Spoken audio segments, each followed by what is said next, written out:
ต้องไหลมาพื้น50ปียิบโดยอยู่ที่เฮาเก็บอยู่อัปเดตเรียบนางก็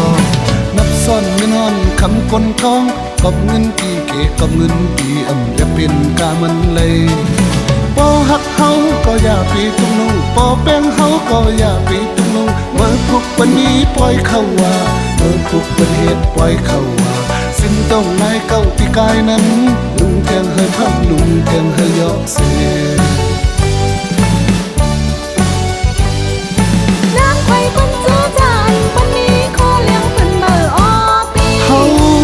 มีเงินเตะสุกโคเลี้ยงขึ้นมานุ่งไหล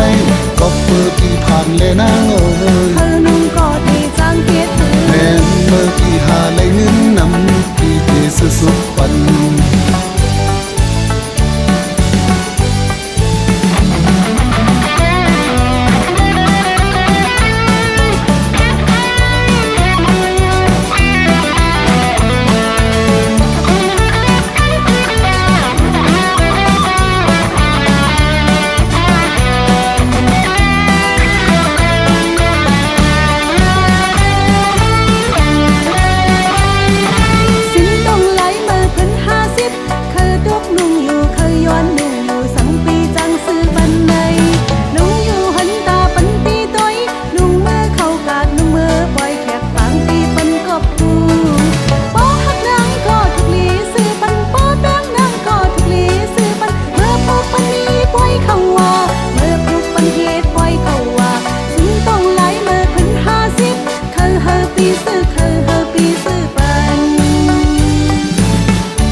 ต้องไหลมาขึ้น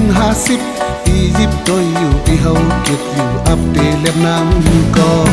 นับซ่อนนอนคำก้นทองกอบเงินปีเกะกอบเงินปีอย่าเป็นกามันเลย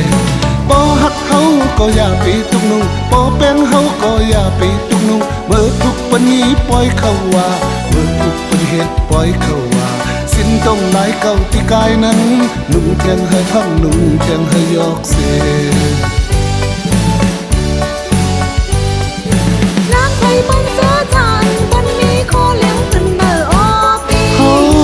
ป้ามีเงินเตะสุกโคเลี้ยงเป็นมานุ่งไหลก็เปิดปีผ่านเลยนางเอ้ยเธอนุ่งก็ดีจังเกียรติแม่เมื่อปีหาไหลเงินนำปีเตะสุกปันนางไข่ปันเจ้าจานปันนี้โคเลี้ยงเป็นมาปีเฮาป้ามีเงินเตะสุกโคเลี้ยงเป็นมานุ่งไหลก็เปิดปีผ่านเลยนางเอ้ยเธอนุ่งก็ดีจังเกียรติเมื่อปีหาไหลเงินนำปีเตะสุก